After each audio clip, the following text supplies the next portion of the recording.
வணக்கம். அதிர்ஷ்டம் தரும் அன்பர்களுக்கு குரு வக்கிர பயிற்சி நல்வாழ்த்துக்கள். நம்ம இந்த தொகுப்பில் குரு வக்கிர பயிற்சி பலனை பற்றி பார்த்து கொண்டு வருகின்றோம். இன்றைக்கி பார்க்க போகிற ராசி உங்கள் ராசி, முதலாவதாவது ராசி மேசராசி நேயர்களுக்கு.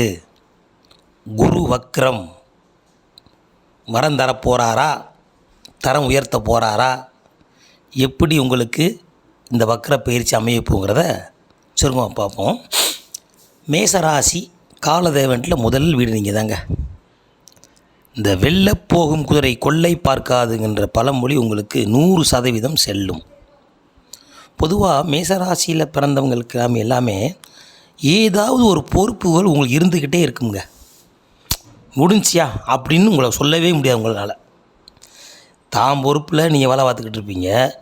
சரி, கொஞ்சம் கடைசி காலத்துக்கு ஓய்வு சும்மா இருக்கணும் மாட்டாங்க. உங்களை இதையாக ஒரு பொறுப்பை கொடுத்து நீங்கள் தான் செய்யணும், நீங்கள் செஞ்சு நல்லா இருக்குங்க, நீங்கள் அனுபவப்பட்ட ஆள் என்னத்தையாவது சொல்லி உங்கள் பொறுப்பை சுமந்துக்கிட்டே இருக்கக்கூடியவங்க தான் இந்த மேசராசிக்காரங்க. அதையும் நீங்கள் நல்லபடியாக செம்மையாக செஞ்சு கொடுத்துருவீங்க. அதனாலேயே உங்களுக்கு நல்ல மதிப்பு நல்ல பேர் இருக்கும்.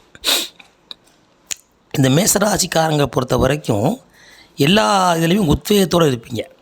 அது உங்களுக்கு கூடையே பிறந்தது. இந்த சொல்லுவாங்க, எடுத்து வச்சாலும் கொடுத்து வைக்கணும்பாங்களே, அந்த மாதிரி உங்களுக்கு நல்ல அமைப்பு.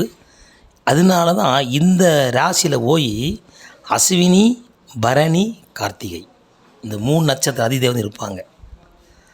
3மே உயர்ந்த நட்சத்திரங்கள். சரஸ்வதிக்குண்டான நட்சத்திரம் சுக்கிரன் நட்சத்திரம், அதே போல் சூரிய நட்சத்திரம். கேது ஞானத்துக்கு அதிபதி. அதனால தான் முதல் நட்சத்திரமே ஞான நட்சத்திரம், அது அஸ்வினி நட்சத்திரம். அப்படிப்பட்ட நட்சத்திர அதிதேவதையாக இருக்கக்கூடிய நீங்கள் எல்லா விஷயங்களையும் முன்னோடியாக இருந்து முயற்சியால் வாழ்க்கையில் வெற்றி மேல் வெற்றி தந்து கொண்டே இருப்பார்கள்.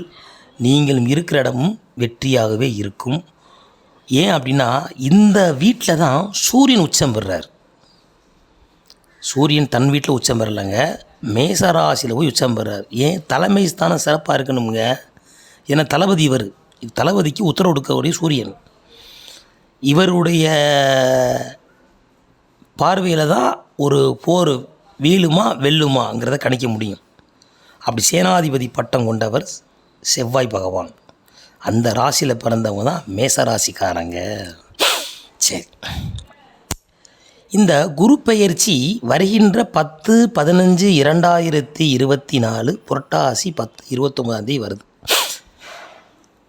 இந்த குரு வக்ர பயிற்சி அவர் மிருகசீரிஷ நட்சத்திரம் 2ஆம் பாதத்தில் போய் அப்படியே ஸ்டாப்பாகி நிற்கிறார். அப்போ போய் அந்த நாளில் போய் ஏன் அதுக்கு மேலே போகக்கூடாதுங்க, அப்புறம் போனீங்கன்னா மிதனத்துக்கு போயிடுவீங்க, உங்களுக்கு காலம் இருக்குது, நீங்கள் வேகமாக வந்துட்டீங்களே ஐயா அப்படின்றாங்க.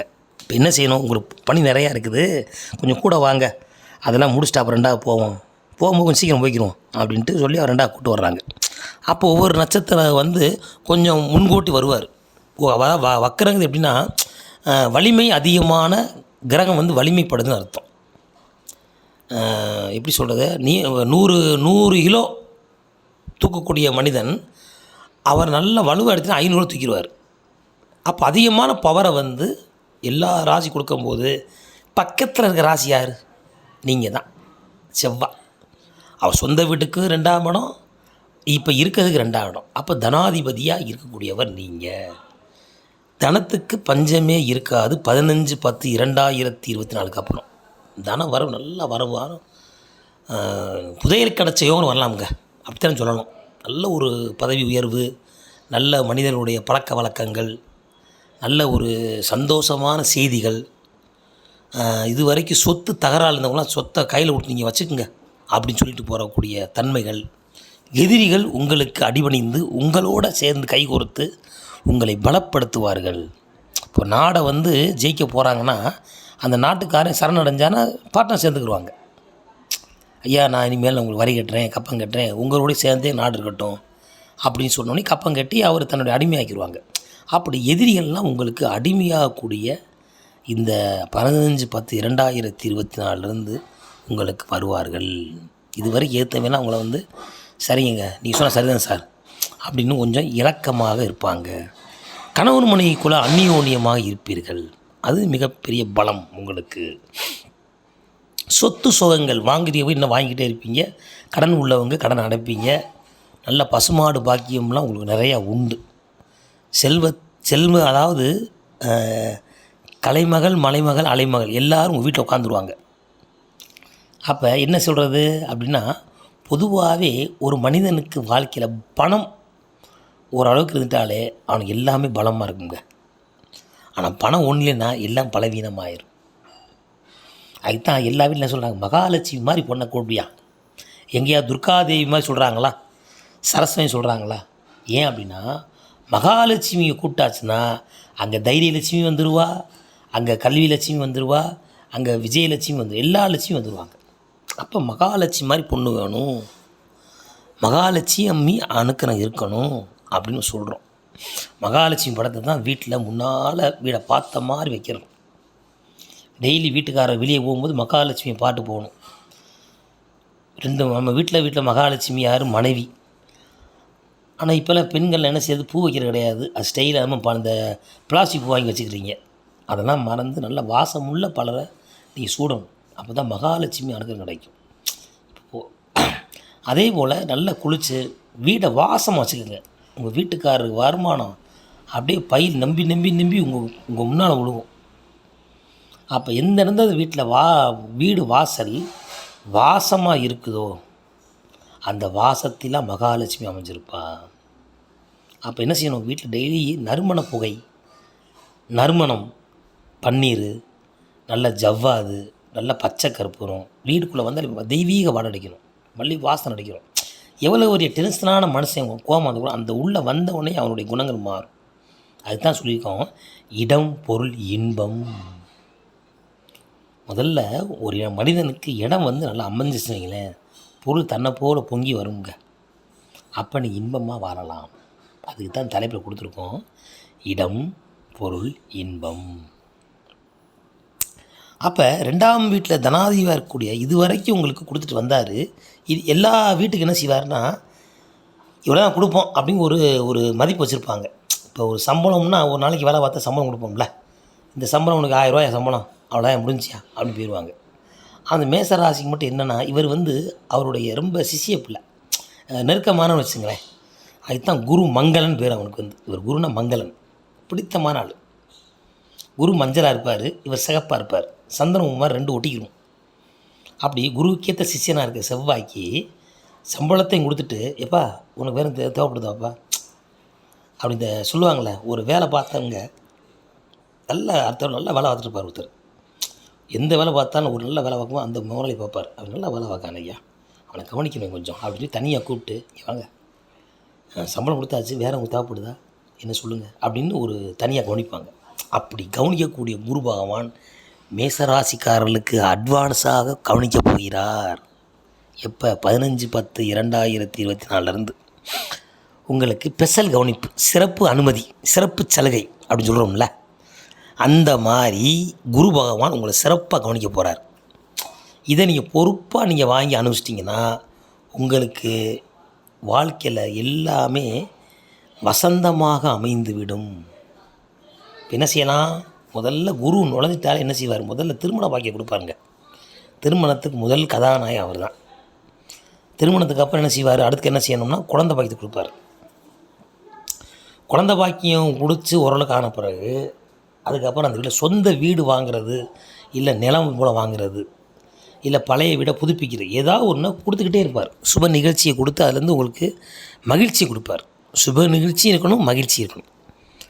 அதனால் புகழ்ச்சியும் உங்களுக்கு அடைய வைப்பார்.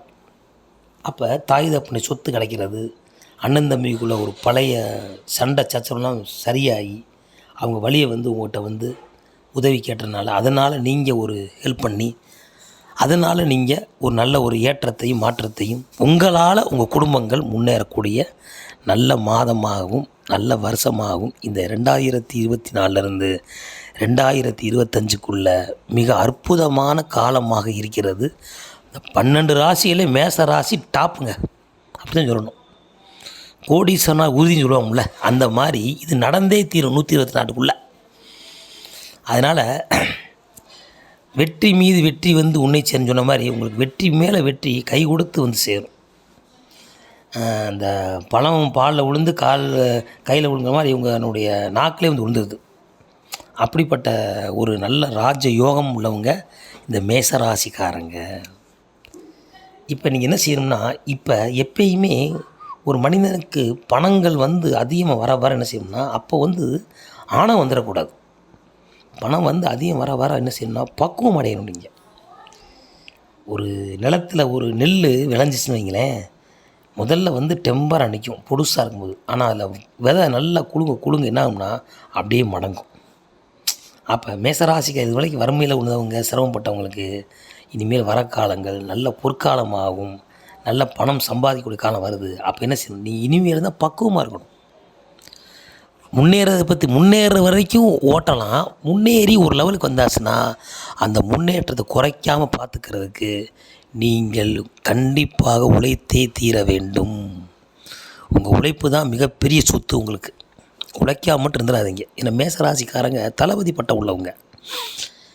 உழைத்தால் உங்கள் ஊதியத்துக்கு குறைவே கிடையாதுங்க. இது குருவோடைய வாக்குன்னு சொல்லுவாங்கள்ல. அப்போ குரு வந்து 2ஆம் ஸ்தானத்துலேருந்து உங்களுக்கு சூரியன் உச்சமாகவே இருக்கார். அது ரொம்ப சிறப்பு. எப்படியாவது நீங்கள் மேசராசிக்காரங்களை பொறுத்த வரைக்கும் எந்த ரூபத்தில் முன்னேறியே விடுவீர்கள். அதில் மாற்றமே கிடையாது. மற்ற ராசி எப்படியோ உங்கள் ராசி, அதுக்காகத்தான் உங்கள் ராசி மேலே கொண்டு வச்சுருக்காங்க. தலைமை ஸ்தானம் தலைப்பகுதியை தான் மேசம் குறிக்கும்.